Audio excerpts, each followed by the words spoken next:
Hi, everyone. Welcome to the Exoskeletons and Wearable Robotics podcast with me, Bobby Marinov, Exoskeleton Report, and Dr. Tom Sugar, Director of WearRAcon. Today, we are going to be discussing our trip to Germany that we did in November to A+A Düsseldorf, ExoWorkAthlon, ExoPark, and WearRAcon Europe 2025. So lots of topics to cover.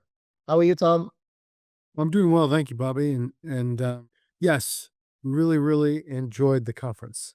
Would you like to mention our supporters that really give us moral support? Absolutely. So special thanks to all of our Patreon supporters. Special thanks to all of our Patreon supporters for both the moral and financial support. Our Patreon level supporters at the corporate level are Humo Hero Wear, the Hyper Shell and Protezo, and our VIP individual sponsors are Volker Bartenbach, Rita Vasquez Torres, Diego Aber, Minmar, Carl Zelig, Sebastian Stassen, Super Essence, George Woodland, and Stefano Tuxiri. Thank you all for your support. If you enjoyed this podcast, if you enjoyed the newsletter, we can definitely use your support. Please go on Patreon and give whatever you can. If we didn't need it, we wouldn't be asking. Yes, so Bobby and I flew from the United States to London and then to Dusseldorf, Germany, and we were there for the Wearable Robotics Conference Wednesday and Thursday, and we also stayed on Friday to see many of the trade, see some of the booths in the trade show. So where would you like to start? Would you like to start on each piece, do you think, Bobby? Yeah, maybe we'll try to do it in as much a chronological order as possible. So, just to give an idea of what we're talking about here, is a giant convention floor with multiple halls. So, the main event is A+A, which is a trade fair for personal protective equipment, safety, worker gear. So, everything from safety shoes, respirators, occupational exoskeletons, cranes, lifts, to virtual reality, augmented reality, training equipment. They have an entire fire truck in there. And this year they even had a Formula One car. A+A is the largest safety professional conference in the world, is what we're told. About this year, about 67,000 people were at the A+A conference. And so we had 2 seminar rooms for the WearRAcon conference. We had an ExoPark, which we'll talk about. We had an ExoWorkAthlon, which we'll talk about. And then we also, from the Fraunhofer Institute, also hosted 2 or 3 sessions in German just to discuss with the general community at the conference, what is an exoskeleton? What would you how would you use it? Basically, how would you use it, and then and what tasks and logistics areas that were being used. It was a very successful conference in the sense of 67,000 people were there. We were told that at the exhibit booths in the Exo Park, at least 6,000 people went through and talked to individual producers. We had sold out the Exo Park such that other exoskeleton companies were around us, and plus some were in other halls as well. So it was really fantastic. We also had an Exo Workathlon where they did a nursing parkour, and then they had some parkours for logistics as well. Broad comments, Bobby? Yeah, wasn't the training, which was like 3 workshops in German, Exoskeleton 101, wasn't that only for a government? Right. You're saying because we were partnering with the Basel conference. With Bazi, right? Bazi, yeah, It is only for Bazi members. Either way, it was something really interesting. So to paint a picture, unlike many other trade fairs for new technology or occupational safety gear, where the exoskeleton producers can be scattered around the premise. And in this case, the premise is huge. It's at least 8 titanic halls, each one bigger than a Costco. Just walking from hole 1 to hole 5 takes 15 minutes at maximum walking speed. But other than having the exoskeleton producers and related companies being scattered all over the place, what we're doing at the A+A trade fair is that they're all in one place in hall 5 now, a couple of times in a row. So you have like a critical mass. And this time it was 22 exoskeleton producers and also WearHelp, which has sensors that integrate with exoskeletons. And we had the Center of Excellence, so a total of 24 entities.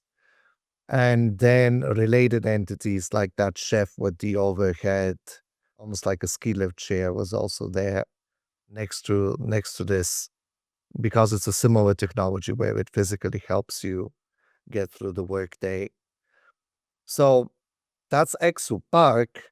Attached to ExoPark is the ExoWorkAthlon, which is a demo presentation area with sensors and volunteers to run specific use cases of occupational exoskeletons through what Dr. Schneider calls parkours.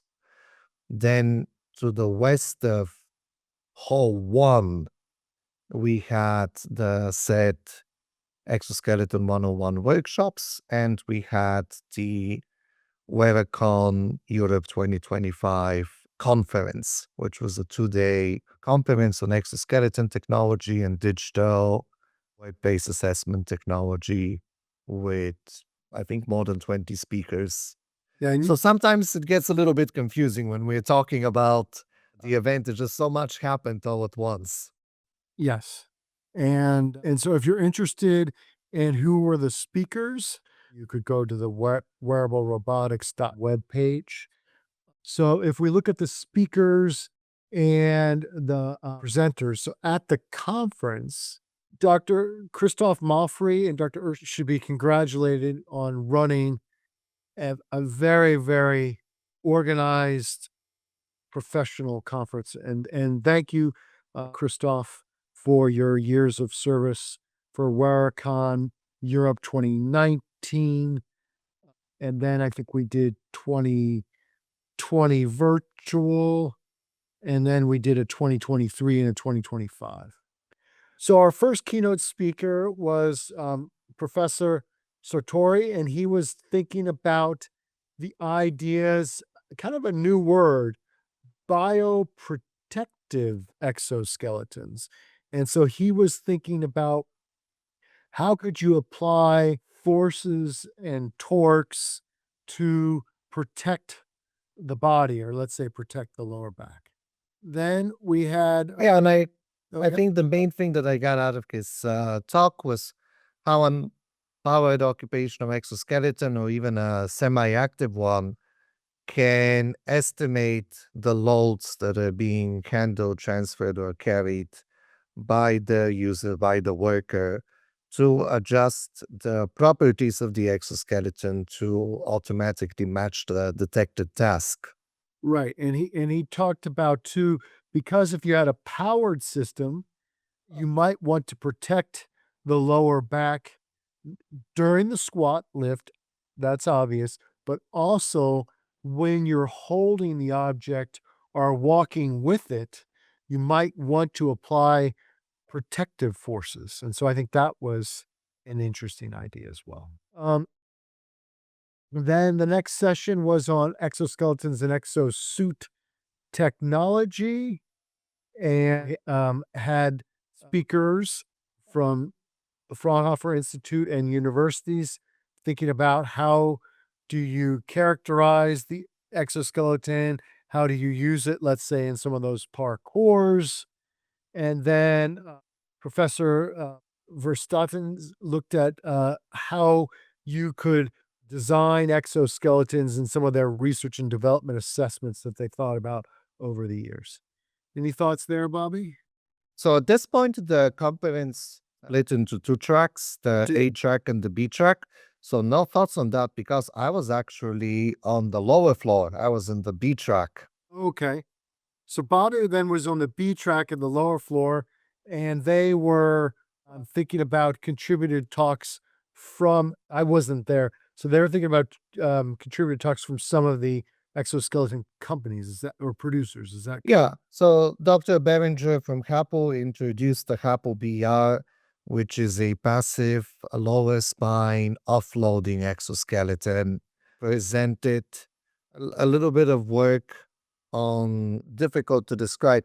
Really, the session was too short to do a deep dive, but we know that training familiarization, how an exoskeleton is introduced, and how large scale of a pilot it is, all have a significant impact on whether it's a successful integration into the workflow or not for occupational exoskeletons. okay? Then there was and then there was a lunch break, and in a lunch break, we actually Bobby and I walked over to Hall 5 and went to the Exo Park in Hall 5. And I think you can say that the first day was geared more towards research and the future of occupational exoskeletons, how we can push the technology, what is new on the frontiers, versus the second day, I think was a little bit more application based and more focused on digital evaluation tools on how to make sense of a work task, how to evaluate it beyond opinions, but have some numbers, and how to do a comparison of with and without an occupational exoskeleton after a pilot or an integration. And again, be able to provide a numerical analysis rather than purely subjective. Not that the opinions of employees and all the other subjective data doesn't, not that it's not relevant, but it is nice from a management point of view and really just a scientific process to also have some objective data. Right. So on the second day in the morning, Dr. Daub talked about digital ergonomic tools and the current trends and rationale. And there I was interested in some of his work where he talked about the goal to really almost build some digital twin technology, really try to understand the forces and torques that are in the body so that then you can look at what would cause, musculoskeletal injuries for the future. And from a bioengineering point of view, I was really impressed by his talk where he talked about the how the same lift or the same task can be different depending on the blood circulation, blood supply, and nutrient access to nutrients for the same muscle groups right before you do the exercise. So potentially a digital twin can do something like that too, but that's pure bioengineering. Right.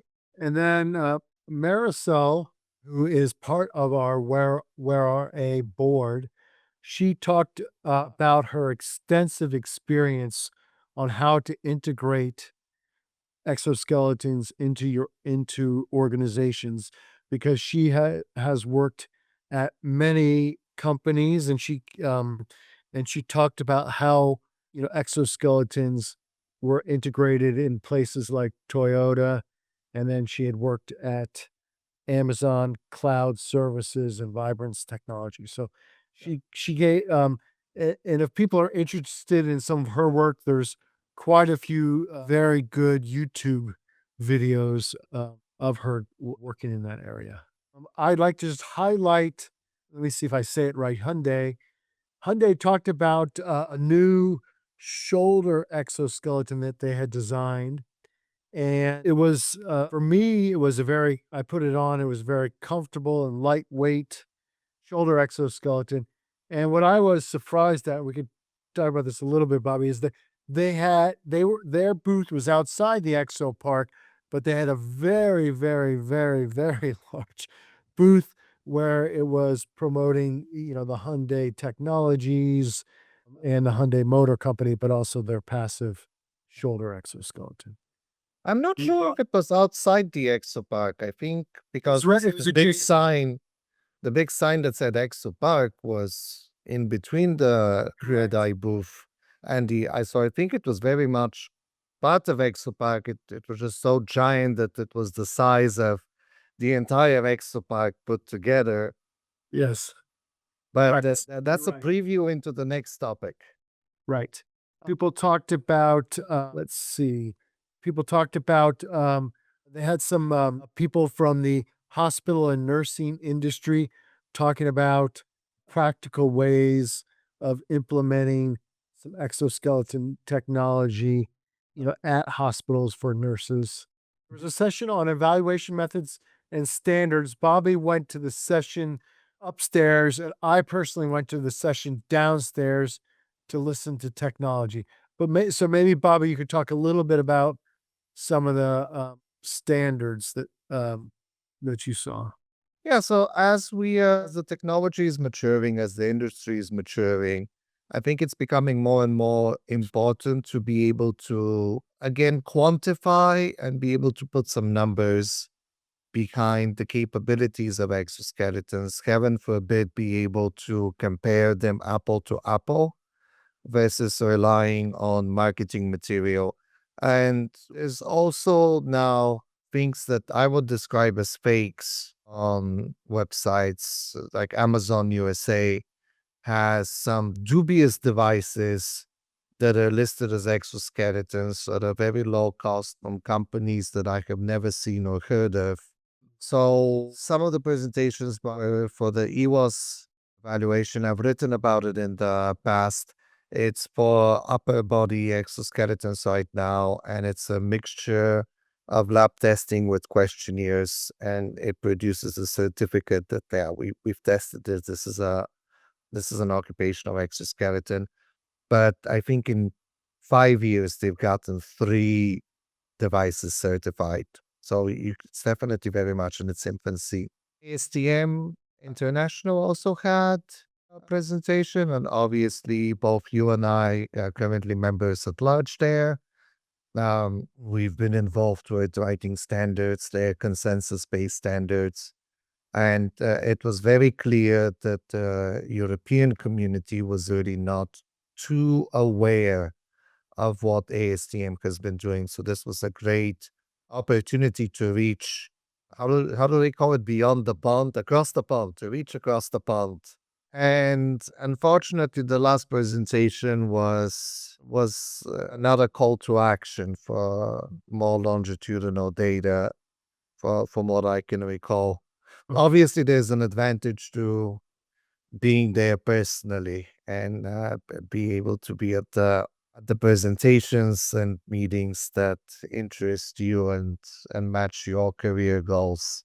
Yeah, at that time I was downstairs and I was listening to kind of research engineering technology talks where they talked about how do you design the spring system inside of the Hyundai Exable exoskeleton, and people were talking about adaptive exoskeleton systems as well.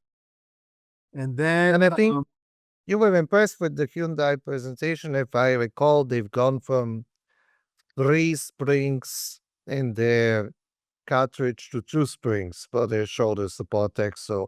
Th they did, and it was, and when I wore it, it felt nice because you could adjust the spring system and have it work, work above your head, or you could adjust the spring system and work, I guess I would call it more at waist level. Well, they have 2 models where one is adjustable and the other one is preset. Right. And then, in the final part, people talked about exoskeleton work in Italy. People talked about exoskeletons in the military context. People were thinking about exoskeletons for carrying, heavy loads. People were thinking about exoskeletons in construction. And then Dr. Mark Harris gave a talk on really a call to action. Two things. I think a call to action for the community to work together, but also really spoke fervently on.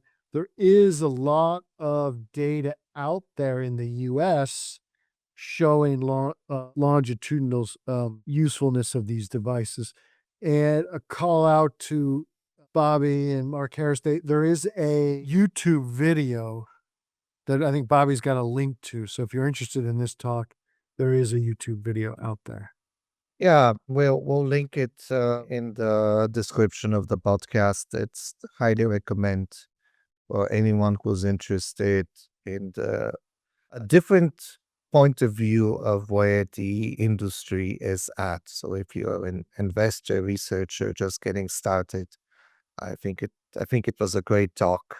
Right. I think also if you're a producer, his call to action was to get more longitudinal data out of Europe because he listed about 8 longitudinal studies in the US and he'd like to see some more longitudinal studies out of, let's say, Asia and Europe.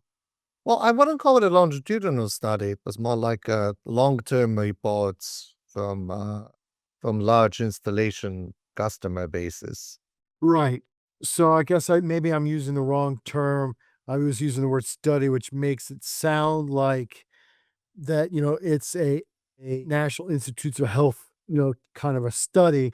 But on the other hand, Bobby, I guess I would still say, if you have a couple hundred people using the device at a certain, institution for, 1 to 2 years, and you're seeing dramatic savings in healthcare because the workplace musculoskeletal injuries are going down. I'd almost maybe I guess you wouldn't call it a study, but you could call it a observational study or something like that. I'm going to use a different term, like I have to call it's a call to action. If anyone's listening to this, how would you make an observational study at a corporation scientific and put out there because we have put out a call to action with Wera saying, please send us your success stories and we'll put them on our website. Because we'd like the industry to we'd like the industry to grow. We'd like people to understand the industry. We'd like to say, hey, you know, in this area, in like welding, we saw this, and overhead work, we saw this, and logistics tasks, we saw that, those types of things. So, Yep, 100% with you. okay. And then it says we were all to visit the ExoPark. So maybe let's pivot now, Bobby, and start to talk about what we saw at the ExoPark and ExoWorkAthlon. What do you think? Well, one last thing from the conference that comes to mind is that there was also a poster presentation session. There was. There were definitely some wonderful ideas, a lot of research that there just wasn't enough time to turn it into like a 3-day conference to go over what everyone is doing. But I've taken pictures of them and I will make sure to post them with like a little description of what I've learned from talking to some of the primary authors. Right. So that information isn't lost into the nether. Yes, and we should thank all those students and universities that came and presented posters because that is a way, to keep the community vibrant. It's a way to keep the young students excited about our industry, and it's a way for the young students to present some of their work. And yes, I did make a point to go visit the posters that I think it was the first day, right? It was the first day in Yeah, it was the the first afternoon, day. Yeah. right? And I know Bobby spent even more time than I did, and I'm sure they really appreciated talking to you, Bobby. Thank you. It they were definitely interesting. We'll make sure to capture them and have them on the record. Hey, transitioning, I think we can say a few now moving from the proximity of hole one, making our way to hole five. I think we can say a few words about the ExoWorkAthlon. So I think Tom and I we missed the main event, but from what we saw, Dr. Schneider had a new thought, which was for mobilizing patients in a hospital environment. So they had actually brought a medical bed and a really substantial dummy that was a full person dummy in a medical gown. So the participants under controlled measured conditions can lift to a patient transfer. So this can be from one bed to another, from bed to chair, from bed to the restroom, something that's pretty common in both hospital and at home nursing care, and really see the wear and tear on the users with and without an occupational exoskeleton. Yep.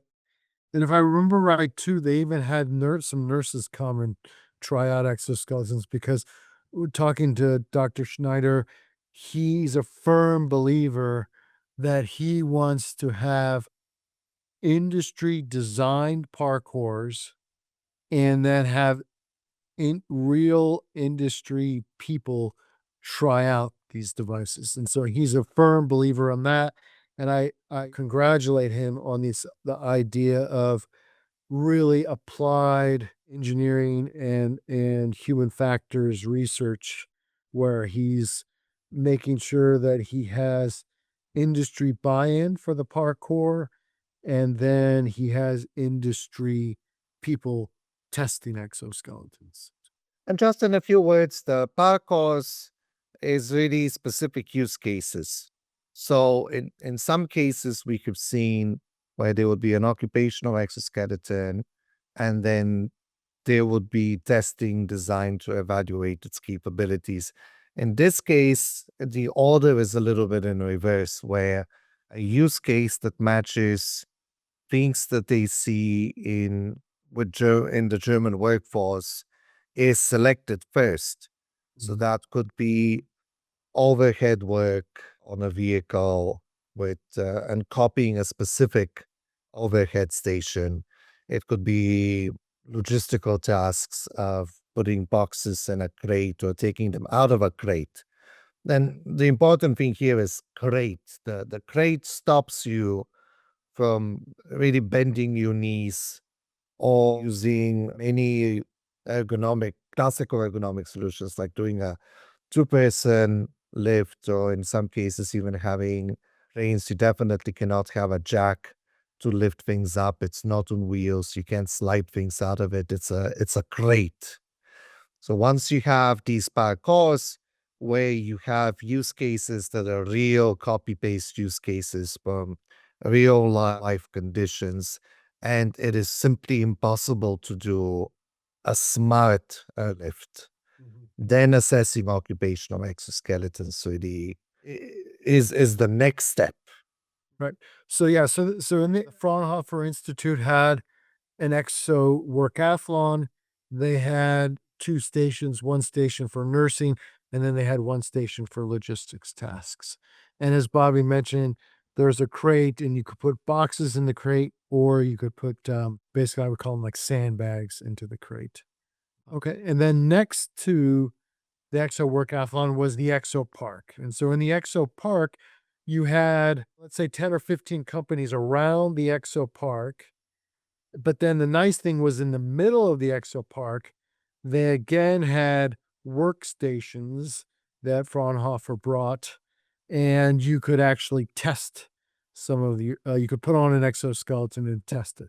And so things we saw exosuits, we saw passive hip designs, passive shoulder designs, and we also saw quite a few powered hip designs. And we can maybe mention a couple of the companies we saw, but that's the overall plan. And there, as we said, there was over 20 exoskeleton companies. So I think it was the nice thing was that it was critical mass. And I think we were saying it was one of the largest, or maybe the largest, groupings of exoskeletons in one spot. Well, specifically occupational exoskeletons. Sure. I think previous WearRAcons in Scottsdale have had more exoskeleton producers in one place, but I don't think I have ever seen that many products or that many companies that are just focused on able-bodied workers. Right. Right. In 2019, we had medical and occupational exoskeletons in a very large, exhibit hall. What do you think next, Bobby? Should we talk about some of the Oh, I companies? think we should talk. Yeah, we should anything that comes to mind. So we got to see pretty much everything that is the latest and greatest. Back support, chairless chairs, shoulder support. I think were the main ones. I can't remember. Oh, and there was also elbow support one too. But unfortunately, Dr. Sugar and I ran out of time before we could try it out. The only thing that was really missing was we didn't see bioservo with iron hands for finger support, but everything else that you can think of in terms of supporting workers was there and was present at the conference. Definitely the Hyundai booth was the biggest, second to none. We were shocked to see a booth of that magnitude, and it really goes to show that occupational exoskeletons are gaining popularity and more companies are investing in them. And to have a booth of such a tremendous size for only one device, because Hyundai brought only one passive shoulder support occupational exoskeleton. And they had what you would expect. They had in the booth, they had dummies that were wearing it, they had pictures, they had display cases. But in addition to that, they had four overhead work simulators. And we've been talking about this stuff for at least 5 or 6 years now, where trade schools are using these simulators to do practical exams. There's simulators for welding. In this case, they had a painting and a grinding simulator. So it's like a large display screen that is over the head of the participant, and you have different instruments. I use the grinder, and you have to physically press, not just touch, but also press against the screen and cover the whole surface, go through the whole surface. First without the exoskeleton and then with the shoulder support exoskeleton. And you really got to feel the difference. And in my case, I was twice as fast with the shoulder support exo than without it. And I could definitely feel the difference in fatigue. And we like the Hyundai device in general. Yep. It was, for me, it was comfortable, and you could from what I saw, you could put it on one side, you could put it on the other side, you could put it on both sides, and, well, so maybe I'm gonna jump into we saw, some powered systems. So we saw a powered hip system from Suit X. We saw a powered hip system from ExoIQ. We saw a powered hip system from Protezo. Am I missing any others, Bobby? I think those were the powered hip systems. Well, German Bionic had a booth, but there were just so many companies that one day was simply not enough to go visit all of them. We were only able to visit half of them. I think we only got to 11 or 12 booths total. Right. Passive exosuits. I'm just thinking in my head, we saw some passive exosuits from, we saw a passive exosuit from Hunic, a passive exosuit from HeroWare. Oh yeah, and we learned something new from Hunic. Rather than separating the elastic and rigid components for washing purposes, they've developed a suit where you can take the whole thing, put it in a bag, and throw the entire system in the washer. Sure. That was nice. We also saw, now I'm going to go to shoulder systems. There was a shoulder system by Comau, but they were partnering with a large German company, right? Yep. And then we saw a powered shoulder system by ExoIQ. There was a passive shoulder system by Skelex, by Hyundai. Hubble was also there. Yes, happily. Sorry. They had all of there. Yeah, yeah, And you got to try the spine decompression one. You love that one. right. So check out some videos that Bobby put on TikTok for the spine system.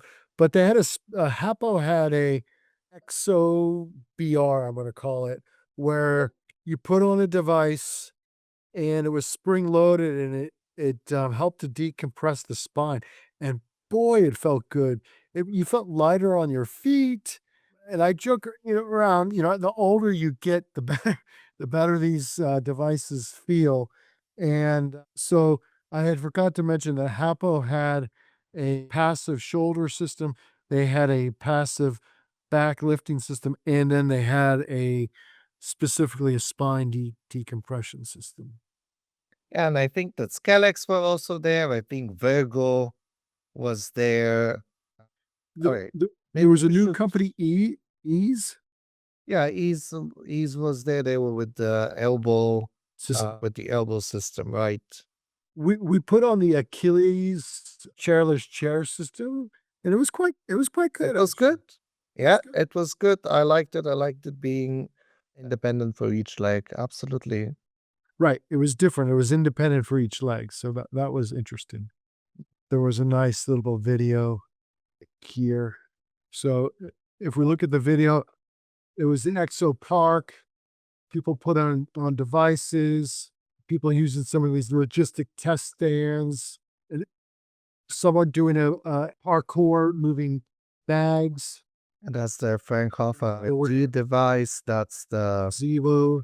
chair device, right? From the, Anything else we'd like to talk about, Bobby, from the conference? well, I mean, from the trade fair. Sorry, the trade fair.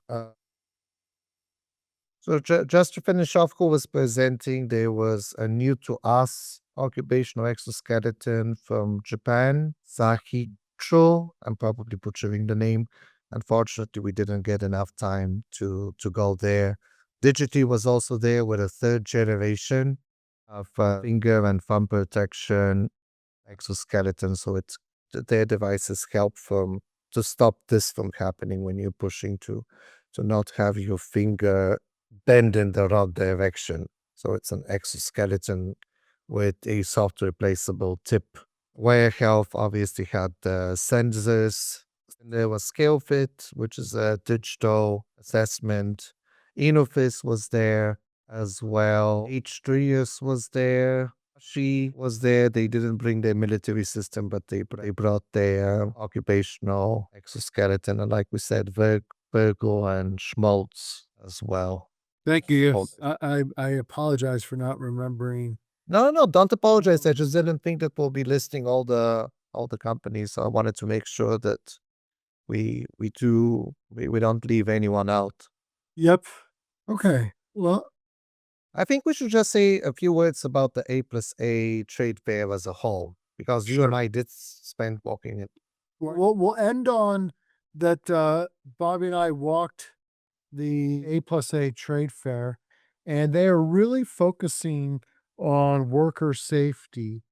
And we saw things literally from shoes, clothing, all types of like climbing, I guess climbing harnesses type devices, you know, d- um, devices for safety when working with chemicals.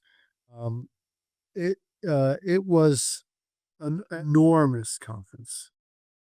And some of the booths were also Titanic. I think one we didn't see it in action. They were taking it apart, but it looked like some sort of a spaceship.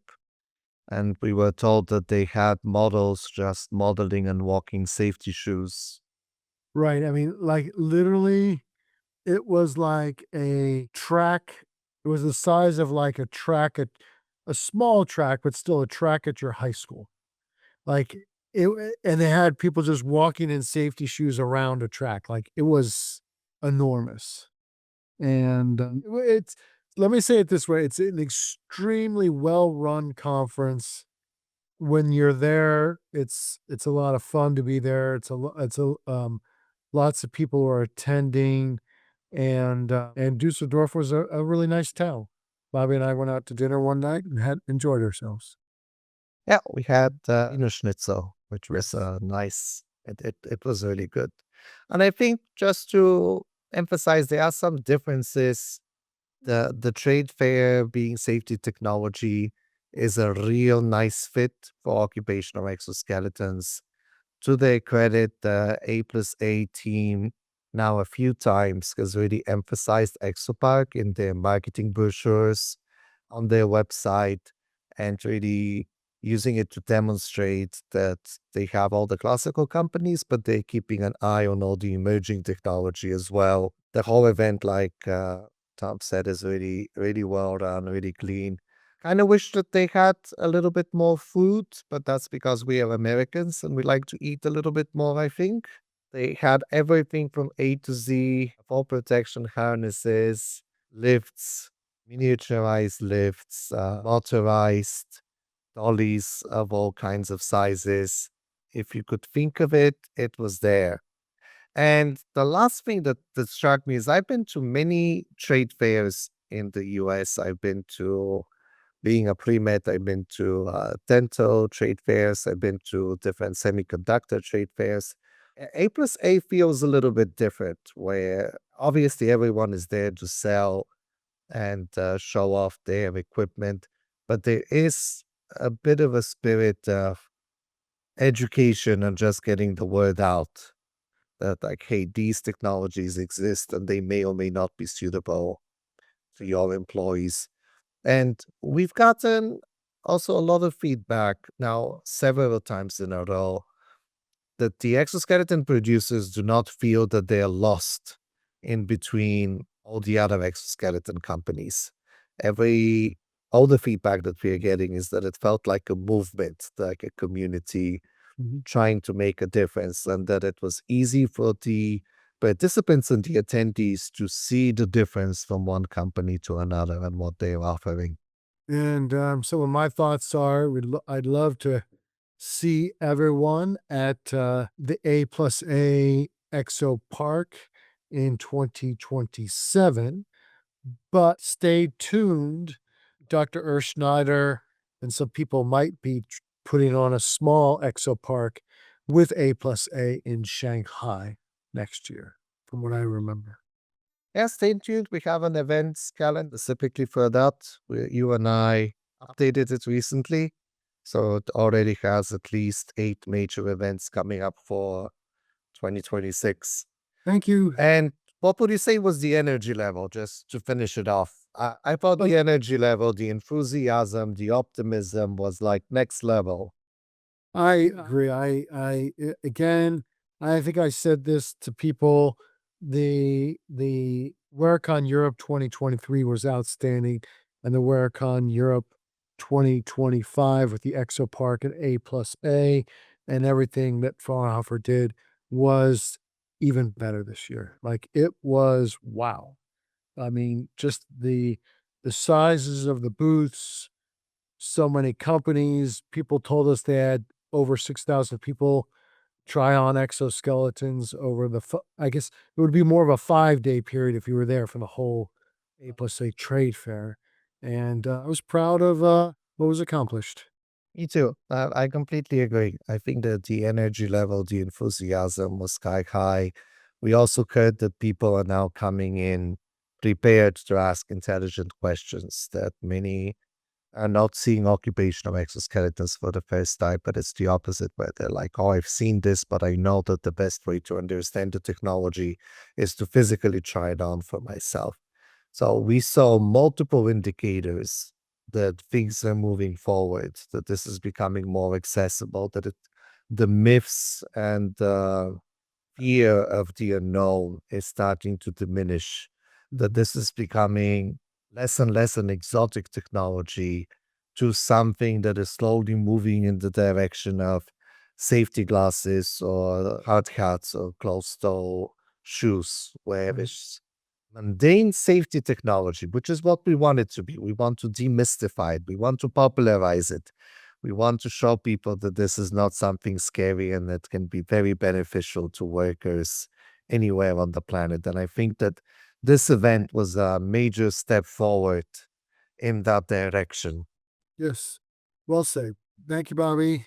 Well, thanks, Tom, for taking the time to do this recap. We are participating and contributing to making the conference happen.